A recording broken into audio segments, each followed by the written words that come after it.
Mhm. Just a quick housekeeping note as we get started here. We will monitor the chat as we go along. So if a question bubbles up, feel free to post it in the chat. And we also plan to address questions at the end today. We're a small enough group that folks can just turn off their mics and we can talk. But if a question comes along, don't hold back. We'll do our best to address it along the way. But there's a lot of good information coming at you. And this PowerPoint will also be available as a PDF following today. So you'll have easy access to all this. You don't need to furiously take notes. So thanks for joining. All right, this is our agenda for today. This is our team here. I've introduced myself, but quickly for folks that just came on now. The program coordinator for our urban and community forestry program for the state, which is called Kaulunani. Our office is downtown, across from the Capitol in the Kaulunani Moku building. I'm zooming in now from Pololo Valley, and I have my awesome team members here. I'll invite them to introduce themselves, please. Sorry, I hit the unmute button and it moved the slides across at the same time. Hi, everyone. Kate Viekman, Community Partnerships Coordinator for the Kaulunani program. I help support wildlife grantees and the amazing work that you guys, our community members, are doing out there. Over to you, Koki. Aloha kako, I'm Koki Atchison. I started as a kupu member with Kaulunani in January and just transitioned last week into a role supporting the IRA community partnerships, which is another opportunity that we still don't have tons of information on, but it'll be coming online later this summer and fall. So here to learn a bit more about this process from Kate, and it's great to see you all here.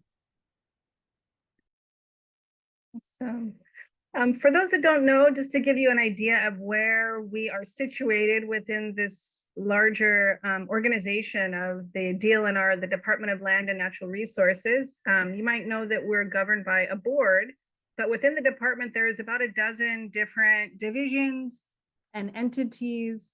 They're listed here. One important one to us is the Division of Forestry and Wildlife, which has both forestry and wildlife programs. Within the forestry program, there's a public program, which is ours, the Kaulunani Urban and Community Forestry Program. And within the private program, there are supports through both Forest Legacy and the Forest Stewardship Program for folks that have, I think, at least 5 acres of private land that they want to help conserve and reestablish as native forest. Next slide, please.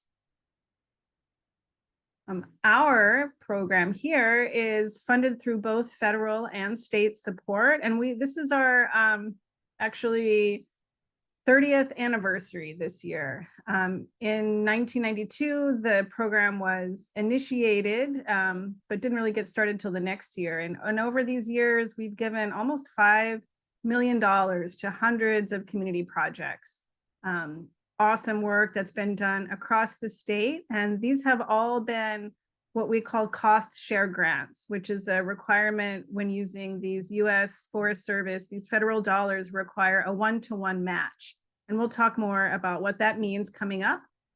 Our program is led by a volunteer-based advisory council, some of whom you see here. They meet quarterly and they help to guide us, advise the program, advise our state forester, and also importantly, they are the ones that vote on the community grant applications. So our mission as a program is to support all of Hawaii's communities with a focus on equity, to cultivate well-being and resilience through restorative and environmental justice, planting, caring for, and growing relationships with the trees and forest where we live, work, learn, and play. So I like to think about our work as being based in the Val Kanaka, the places where we spend most of our days, where we live, where we send our kids to school, where we work. We have a number of program goals here, which are detailed in our state forest action plan that you can read more about. Some of these will be detailed more as we go along, but this is just to give you an idea of the breadth here. Some of this will be reiterated as we move through more specifics on the grant program, but wanted to have this at easy access for folks when you review the PowerPoint later.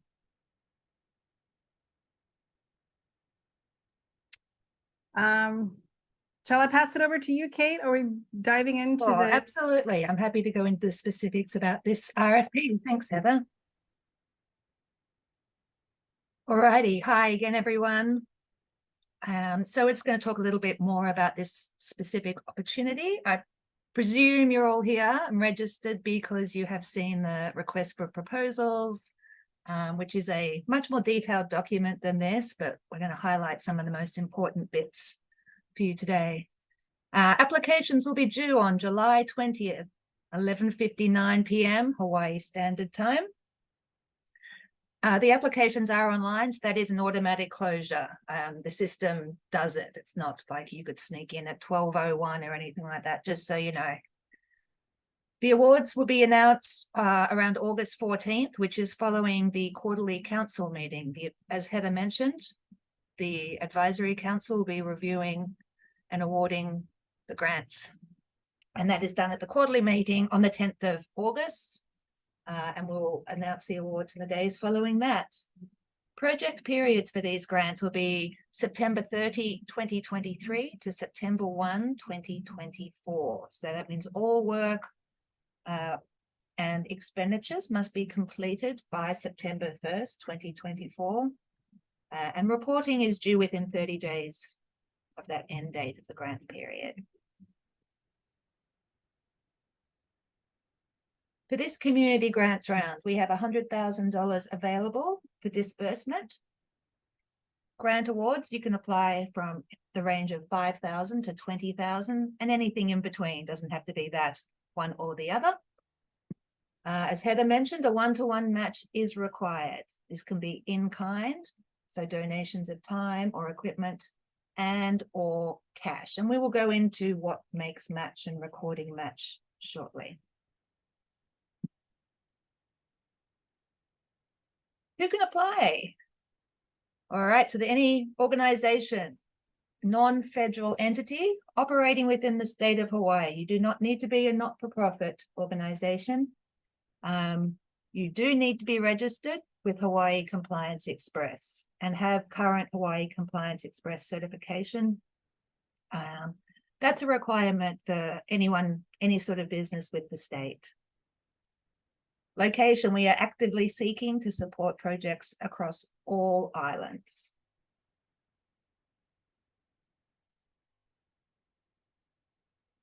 So about a year ago, maybe a little more, we moved all our application process online. You can access that from the link on the RFP. You can access it from a link on our website, kaulunani.org. I think there's links on our social media. So many ways to access it. If you have any troubles at all, please let me know. You can download a template. So you can go in there, start your application and download a blank form, which will help give you an idea of what the process is seeking. The other nice aspect to this is that you can start it, you can save, you can return later, you can share your link with colleagues if you want them to have some input or review as well. And then all the required documentation is also submitted online, and you will be prompted to upload budgets, letters of support, and so on. The templates for you to download all those things like the budgets are also there in that same form.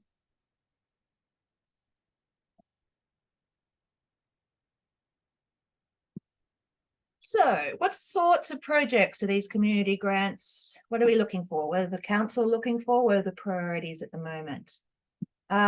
Broadly, there are 4 categories, which is the technology tools, there's professional training, there's education and public outreach, and tree planting and tree care. And you'll be asked to indicate which of those your project encompasses. The RFP actually goes into quite a lot of detail with some examples of project types that we've supported in the past or that are appreciated here.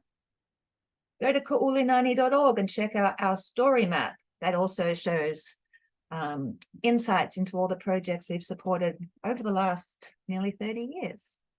And there's also more detailed examples of our currently funded projects on the website. We also encourage you to contact us to discuss your idea. If you're not sure if your project is appropriate for this sort of funding or what the advisory council might be looking for, please reach out to us and we're happy to have that discussion with you.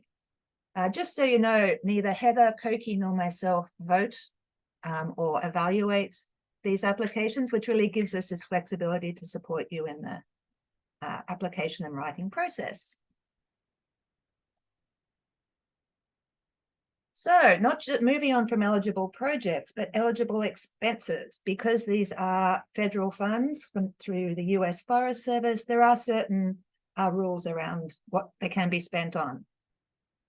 Excellent. Obviously, tree seedlings, tree saplings, supplies, tools and equipment to support tree planting. One thing to note, equipment purchases must be under $5,000 per item. Nothing over that can be funded with these particular types of funds. Outreach and education materials, both print, digital resources. Up to 10% of your budget can be allotted to maintenance if your project is a tree planting project. And there's a couple of new things for this round that the council has decided to offer or include.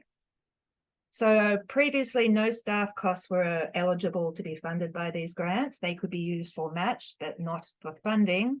Up to 20% of the grant request may now be included for staff costs, which includes fringe benefits. And previously, the council did not fund the removal of invasive species. We recognize the value in that. And so have decided to see what it looks like to up to 10% of the grant request to fund invasive species removal with some caveats. 1-for-1 replacement. Each invasive removed must be replaced with one native or non-invasive plant. And this section is at the discretion of the council. We're just testing out to see sort of what need might be out there with the community groups, with you guys, and how we might be able to support that. So again, that's something, reach out if that's part of your grant application or your project type. Things that are most definitely not eligible for funding: property acquisition, any costs related to property acquisition, projects on property inaccessible to the public. These grants were not in federal funds, are not intended to support sort of private landowner landscaping improvements. Those sorts of things is what the intention behind that is. Any questions? This is one we get a lot of questions about. Reach out to us, please. As I mentioned, equipment over $5,000, but also sort of office type equipment to support the office structure there. Food and refreshments. This is a hard no with federal dollars. So just, yeah, that can be used as match. We understand that, you know, volunteer support and community support can be fueled by food and refreshments, particularly work days and so on. But for these grants, that's a really good source of match, but they can't use grant funds on it. Construction projects, building fences, building buildings, site grading are not allowable expenses with these funds. Same with the sort of general land clearing, large stump removal projects that aren't directly related to this particular tree planting project.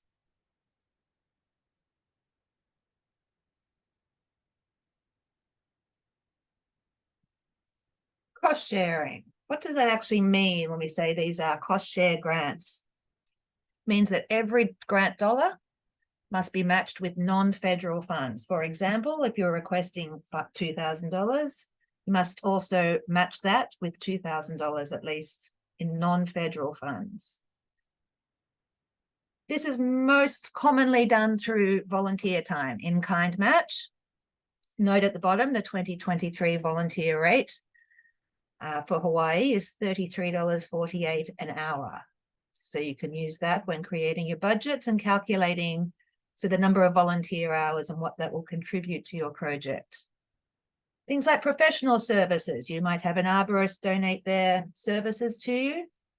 You value that in your budget at their professional rate. Equipment loans, someone loans you some equipment that you might otherwise have to rent or donate some staff time to you. You can use what you would pay in the public marketplace for those items. Cash match would include things like you have a donation, a sponsorship, corporate donations, corporate grants or non-federal grants, equipment use. So that's not so much a loan, but someone might donate a piece of equipment to you. You can use whatever the market rate would have been for that, or any other type of material donation, fair market rate to calculate those match amounts.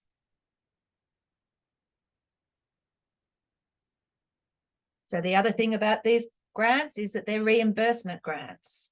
And what does that mean? So you must spend the money first and then get reimbursed later. And that process involves providing proof of expenditure. So you upload your receipts, submitting an invoice, and a brief interim report just detailing what you've done so far with the project. Please note the state processing time is currently 4 to 6 weeks for a check to be mailed out. But reimbursements can be made quarterly throughout the grant period. That said, if you want to save it all up for the end and just submit one final report, that is totally fine as well. But we're trying again something new. We recognize that some of these restrictions could be difficult for smaller grassroots, newer, perhaps not-for-profit organizations or community organizations. So the council would like to offer partial advance for these awards, and that is on a case-by-case basis. So please reach out to Heather and or myself to discuss that in advance. But that is something that we're excited to be able to offer organizations. Thinking about a tree planting project. So this will require a little additional information in your application. Landowner permission and a maintenance plan are both required to be uploaded with your application. A site map and publicly accessible. That does not necessarily mean public land. It means public must have an opportunity to access the land. Need to think about what species you're going to plant. And in fact, the budget for tree planting requests that you list out the plants, including their weed risk assessment scores from Plant Pono. If you're not familiar with Plant Pono, note if it's a native plant, it will not appear on there because obviously weed riskiness doesn't need assessing. So if you don't see it on there, that's you will not see natives for the most part on plantpono.org. So you just note native on the spreadsheet. How are you going to get these trees in the ground? How are you going to care for them? So think about what volunteers you might utilize, community groups you might want to include, school groups, church groups. There's all sorts of great ways to involve communities. So have a think through that. And then how much you're going to spend on your tree planting project.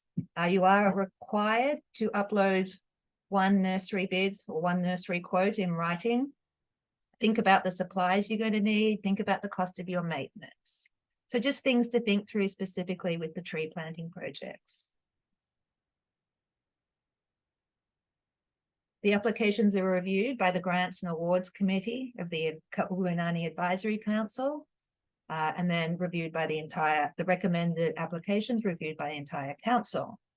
They look at things like community involvement. This is urban and community forestry program. The likelihood of success.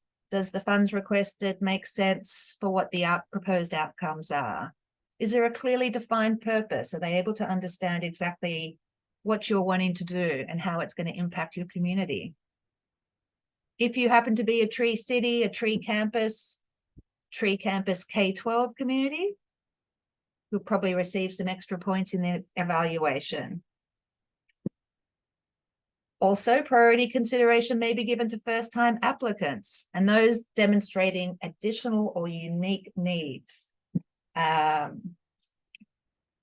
Here, we highly recommend, if you view the tree canopy viewer, you can access that through our website.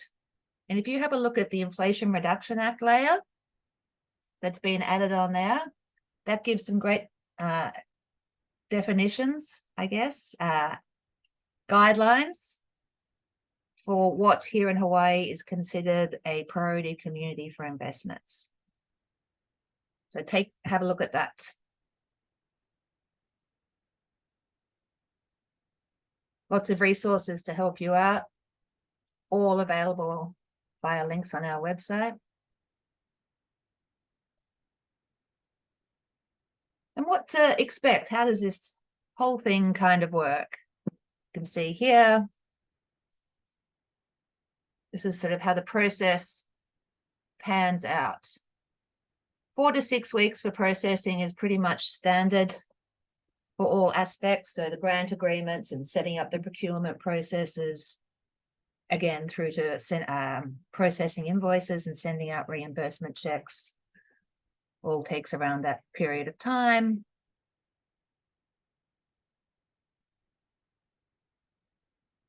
We can talk about some other upcoming opportunities as well, but I see that I totally ignored the blowing up chat box while I was speaking there, and should probably go back and address some of your questions. Heather? No, I've been trying to handle them. Let's just save some time at the end to discuss, because some of them are going to require more than a text box answer. So it's getting some love. Don't worry. You can keep Appreciate that. Thank you, Heather. So yeah, we do have some other upcoming funding opportunities for you guys to apply for, should you be interested. Inflation Reduction Act. I'm sure you've all heard about that. The public round direct to the US Forest Service closed last week, but Hawaii has been awarded $1.5 million to disperse the Inflation Reduction Act, of which 1.2 million, I believe, will be going out to community organizations. We are still working out the details of that. This is all quite new, and more information and the request for interest will be available late August 2023. The bill funding bipartisan infrastructure legislation. I think that was it. We've had a couple of rounds of those already through Kaulunani, and we're expecting another round of funding with a request for proposals going out later in the year, hopefully October. And then our annual Arbor Day grants will be released in November with applications due in February. So just some other upcoming opportunities for you guys. Stay up to date with everything we do on social media. We also share a lot of the work of our community partners, so you can see what's going on around the state. And mahalo. Let's have a look at some of those questions.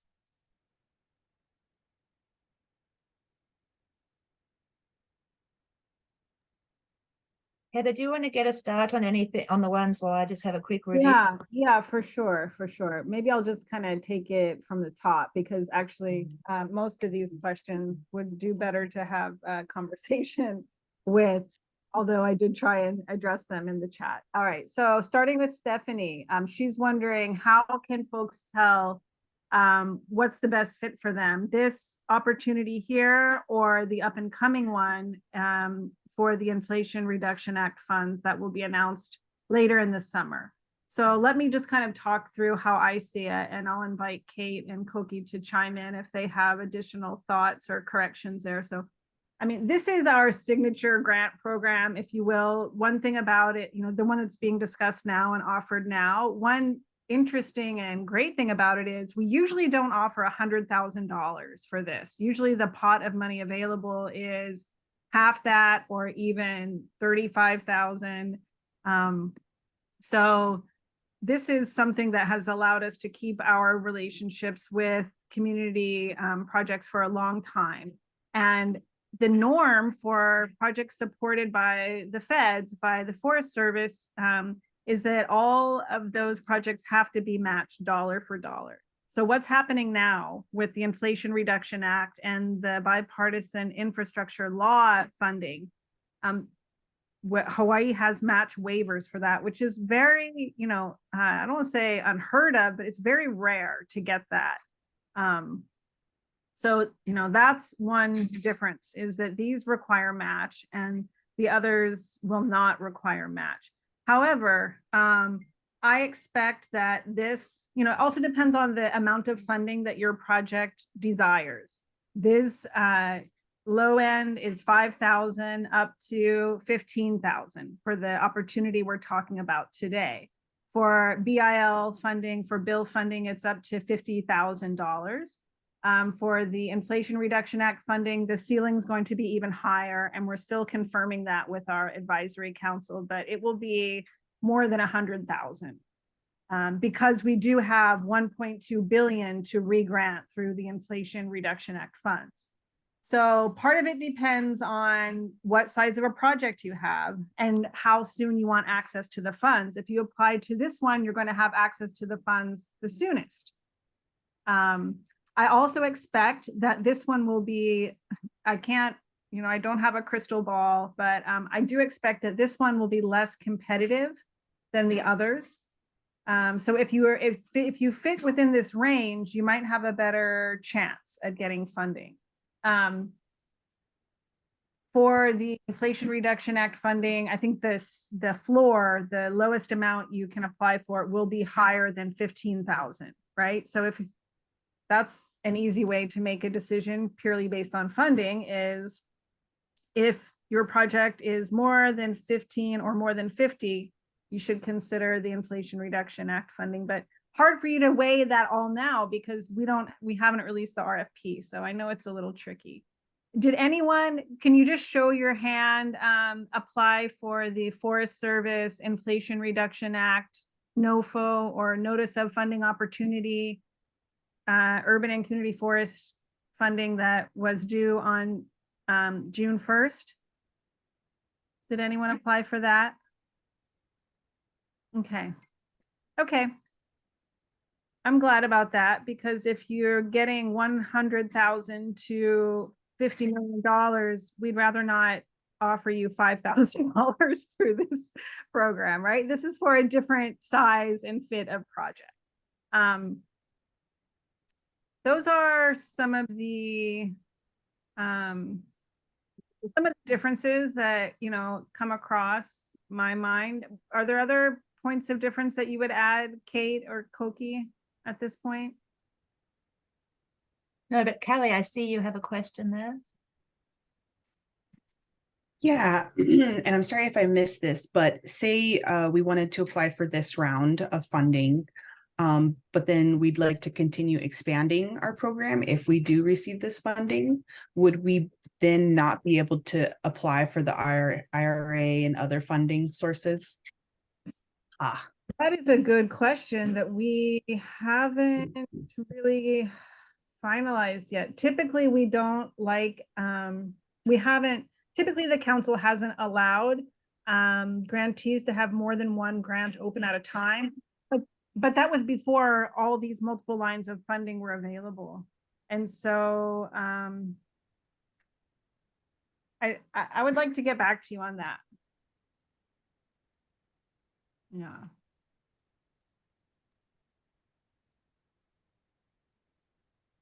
I see the couple of questions there about tree distributions and same level of information as a tree planting. So to an extent, exactly as you've said there, yes, we will need to see, what are you planning on giving away, the list and approximate numbers or expected numbers, where you're going to source the trees from or the seedlings from. But no, you will not need a site plan, anything like that, or a maintenance plan. But as Arbor Day grants have shown in the past, the council does appreciate sort of the education side of going as far as you can to ensure people will plant them in the right place and do the right sort of care. So in terms of maintenance, it's always appreciated to educate the community who are receiving the giveaways, but just as a suggestion. Let's revisit the question from Callie, and I think maybe someone else raised it too, about the public access to sites. So Callie, if I remember, you were considering doing distributions to homeowners for them to plant in their own properties. Is that right? Yeah, so a training program that ends with plants that they could plant at their own properties. Okay, in that case, it is for the public good because the trees and plants themselves are going to the public. So we would not private homeowners to open their yards to the public to show the plants that they planted. Yeah, that would be, yeah. The accessibility side or lens on that would be who's welcome. Are the public, general public, welcome to attend your workshops or apply for the workshops, or are they only for certain groups? So I think got it. Okay. So for example, we have in the past supported tree planting projects for private schools and churches. So those are in essence private property, but they make them available to the public. Anyone can apply to go to those places, and they are open to through educational faith-based activities open. So what is not appropriate is someone's individual, a large landowner who wants to improve their property. There are other opportunities for those guys, but it's not this. Let's see, there were other questions about that public access, and I think let's see, that was from Jackie. I think that was about lands being prepped for public access but not yet ready, and thus not currently public, right? So my response there was just that if it's not really publicly accessible yet, maybe this isn't the right timing for this grant. Did you want to add anything else or ask any follow-up questions, Jackie? Not particularly. This space I know is going to be a community space eventually, and that's kind of what this grant would go towards, developing it into a community space. It's currently undeveloped land. So taking it from zero to workable is the goal within the next couple of years. Maybe part of that would be who is going to be doing that transformation. Oh yeah, lots of volunteers. A volunteer Lots effort of for volunteers. Sure. Mm-hmm. Well, that's a different story. Volunteer-driven effort, then it is engaging the public. Okay. Yeah. So awesome. Thank you. If that's something you want to pursue, I just encourage you to keep in touch with us to make sure you're heading down the right path, because I would hate for someone to get far down the application process and find out it's not eligible. Right. Got it. Thank you. Yeah. Let's see here. Looking in the chat. I see Vera's question. Can one entity apply for more than one of these? Yes, if you have independent separate projects, you may submit individual applications for those. Another note too, sorry, do you mind waiting for the echo?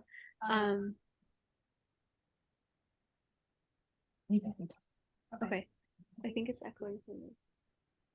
Sorry, we're in the same room, but one of the ideas of having the application or the RFP for the IRA subaward released after the community grant announcements are made are so that people who know whether or not they got the first opportunity can be encouraged to apply or not need to for the next opportunities.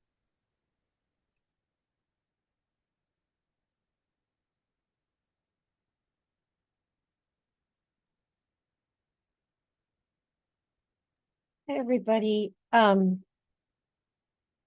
you on my thing now, Heather, about the education and outreach related question?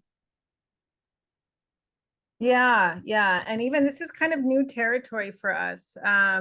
Being able to offer that much of the All right, so I'm budget. just reading through the last couple of questions. It sounds like some of these might be best served with conversations with groups, their project specific questions.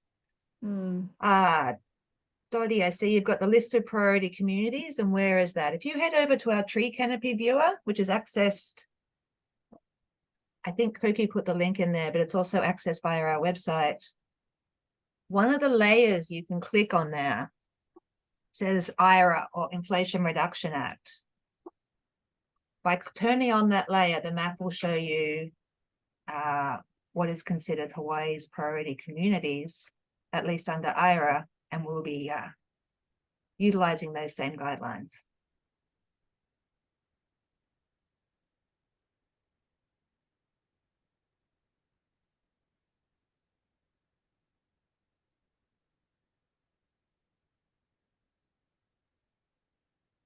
I don't And see what an the priority IRA. communities are really indicating is where there have been periods of underinvestment. And so it does detail what the layers are that make up those decision factors, but it's things like the heat index, tree canopy coverage, there's some health indicators, some income indicators.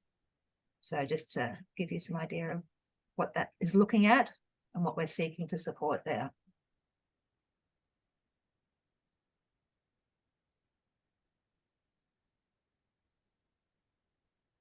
Any other questions or comments? Oh, Stephanie, yes.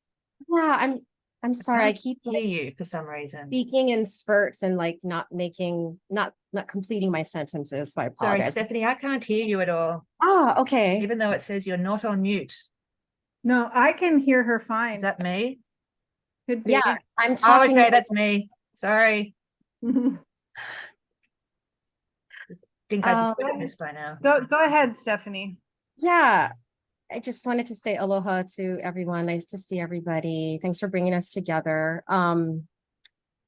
So, I feel like what I want to say is connected to both of the questions that I have in the chat, which is, we're trying to figure out whether we should apply for this grant application coming up that you guys are presenting about, or to wait for the IRA. I know we've been chatting about that a lot in this call. Thank you so much.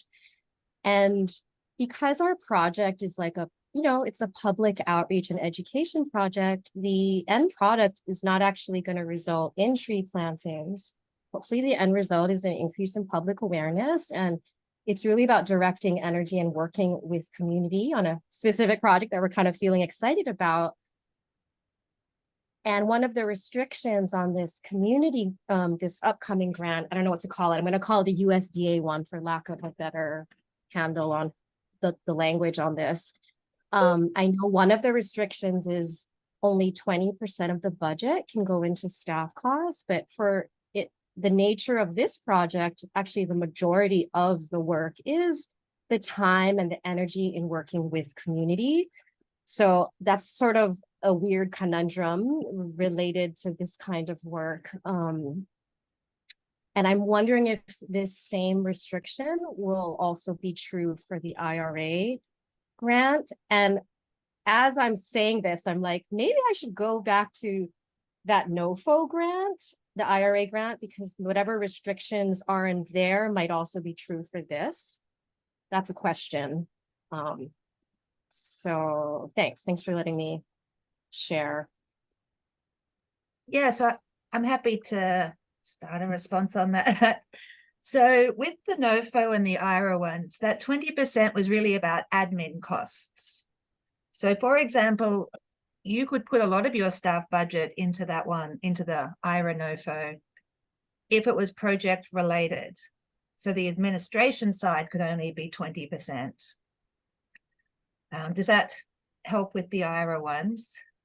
Is that because I know in this one you're presenting on today, the restriction is only 20% of the budget can go to staff costs. So are you saying? Yeah, that's an internal decision we've made, separate, because these aren't IRA funds at this point.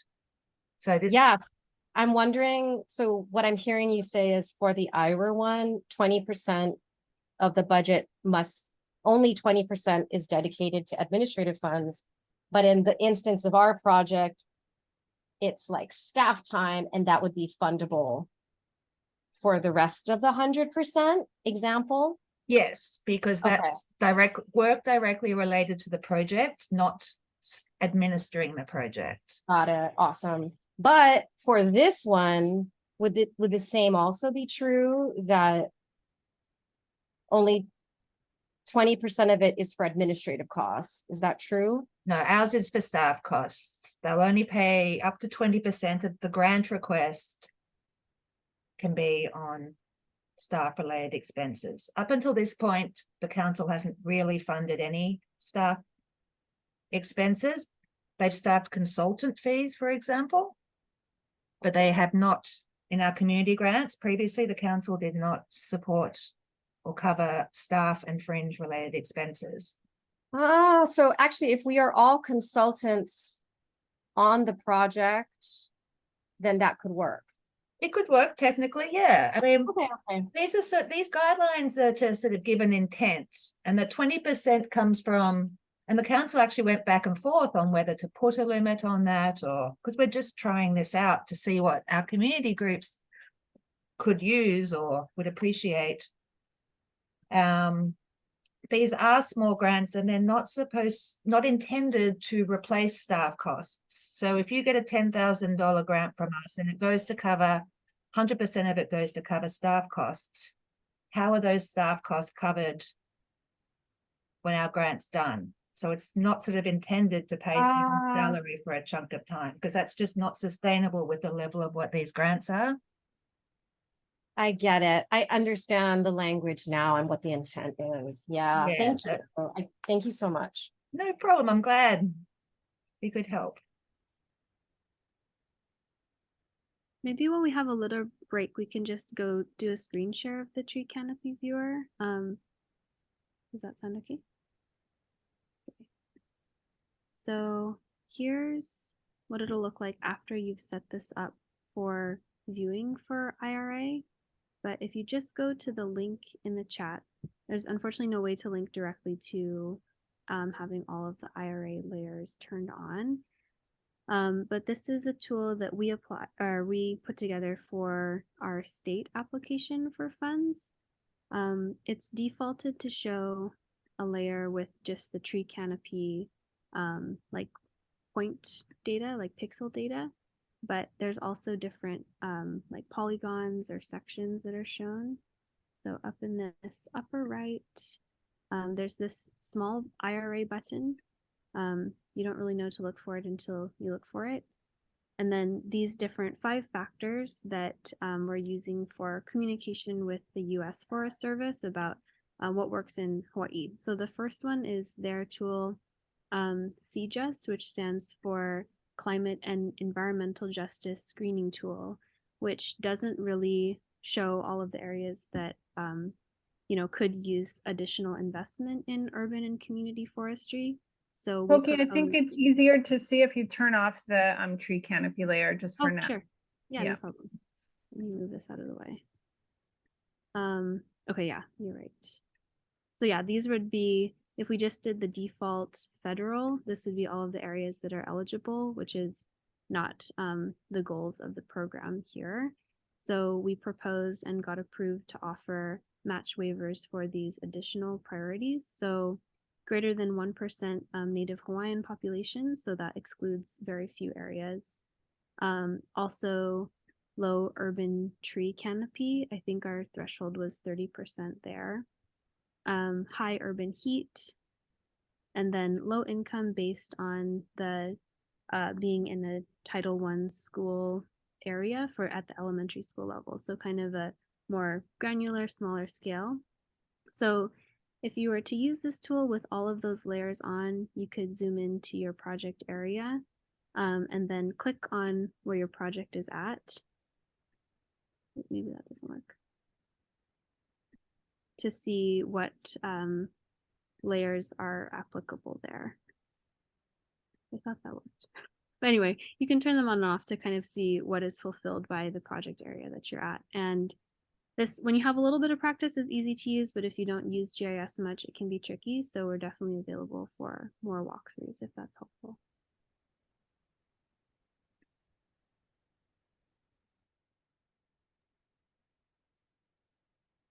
Yeah, the tree canopy viewer was created over a year ago. And we have a video tutorial on the website on how to use it on our kaulunani.org, which doesn't give you directions specifically on the IRA button, but it can tell you how to navigate through there. The IRA button is quite new. Let's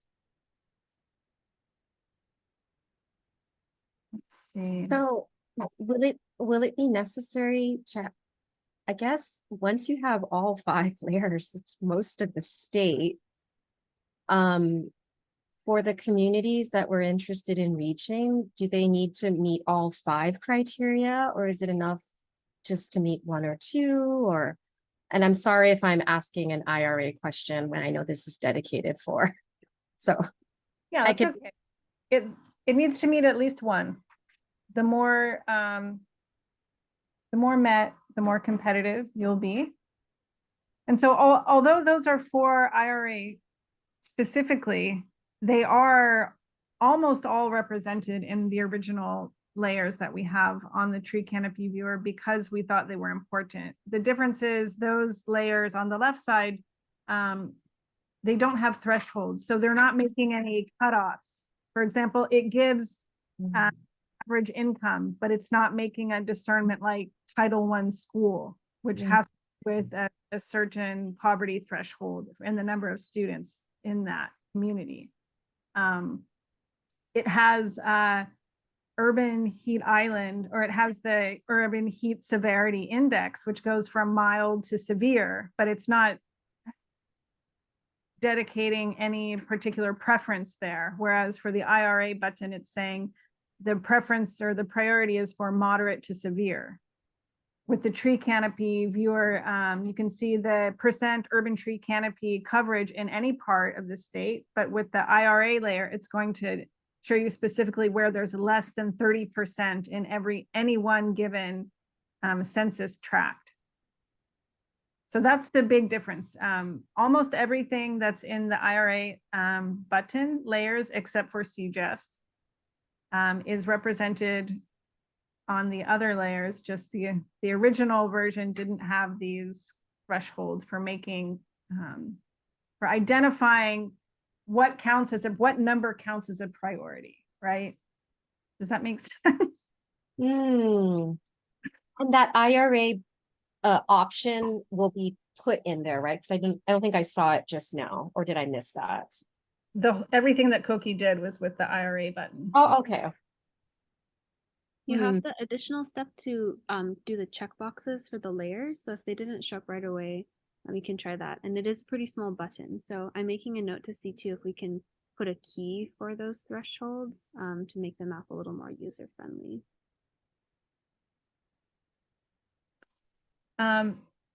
We're happy to follow up, if people have project specific questions, or we do have 5 more minutes here. If folks have other questions that haven't yet been addressed.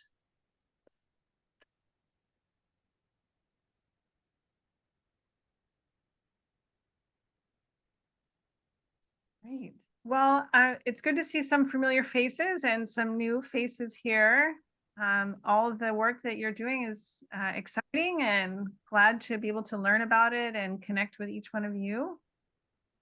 I think Kate mentioned that none of us 3 vote on the proposals, so we have freedom to be able to advise you on how to make your work as competitive as it can be, or make sure it's the right fit. So don't hesitate to reach out to us. But please don't reach out to us within 24 hours of the deadline for the first time. All right. Our contacts, yes, our contacts are also in the PDFs that will be posted, but I'll put mine here. Yeah, so we'll send out a copy of the recording, or a link to the recording, and a PDF of the slide deck to you all as well. So you've got all those little nitty-gritty details to hand. Our emails are also on the website and our phone numbers. All right, gang. Thanks for joining us this afternoon. Best of luck, everyone. Thanks, everyone. Look forward to talking Mahalo. with you all. Right. Thank you so much. Okay. Take care. Mahalo, everyone.